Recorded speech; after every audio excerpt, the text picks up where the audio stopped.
Después de cada batalla en la Edad Media quedaban cientos, a veces miles de muertos. Y había que hacer algo con ellos. ¡Rápido! ¿Quién los enterraba? ¿Dónde?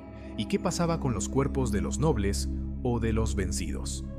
En este video te cuento qué se hacía con los cadáveres después de una batalla medieval en Europa. Tras la batalla, el campo quedaba lleno de cuerpos. La prioridad era recoger las armas y las armaduras, muchas veces saqueadas incluso antes de que los heridos murieran. Los muertos no eran todos iguales. Se actuaba según el bando vencedor, la clase social y la urgencia sanitaria. La mayoría de los soldados rasos eran enterrados en fosas comunes. No había tiempo ni recursos para entierros individuales. Se cavaban grandes zanjas y se arrojaban los cuerpos. A menudo se cubrían con cal para evitar epidemias.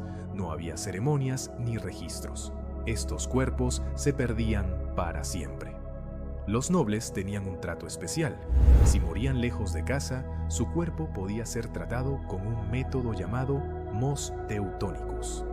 Consistía en hervir el cuerpo para separar la carne de los huesos. Así, los huesos podían ser transportados sin descomponerse. Era una forma de asegurar que fueran enterrados en su tierra, algo muy importante para la nobleza. Otra práctica común era enterrar distintas partes del cuerpo en lugares diferentes. Por ejemplo, Ricardo Corazón de León fue en Exeret enterrado en 3 sitios, su cuerpo en una abadía, su corazón en Rouen y sus vísceras donde murió. Esto tenía valor simbólico y político. Los enemigos muertos no siempre eran enterrados. Muchas veces se les dejaba a la intemperie, como advertencia o por simple descuido. En algunas guerras religiosas, como las Cruzadas o la Reconquista, se mutilaban cadáveres, se cortaban cabezas y se usaban como propaganda. Los vencidos solían recibir el peor trato. Aunque la Iglesia prohibía la cremación, a veces se practicaba por motivos sanitarios o en regiones donde aún sobrevivían costumbres paganas. Algunos pueblos enterraban a sus muertos con armas o bienes, pensando en la vida después de la muerte. En el Japón feudal, los cuerpos de los guerreros caídos no siempre eran tratados con respeto, pero sí con pragmatismo. Los samuráis caídos en combate a menudo eran despojados de sus armas, armaduras e incluso sus cabezas. Estas últimas eran coleccionadas como trofeos, especialmente si se trataba de un enemigo de alto rango. Las cabezas eran presentadas a los señores feudales como prueba de victoria, en una ceremonia conocida como Kubi-jiken, donde se verificaba la identidad del enemigo. En cuanto a los cuerpos, si eran de rango bajo, muchas veces se dejaban donde cayeron. Solo los samuráis de alto estatus recibían entierros ceremoniales o cremaciones si era posible. En el mundo islámico medieval, el tratamiento de los muertos en batalla tenía una dimensión religiosa clara.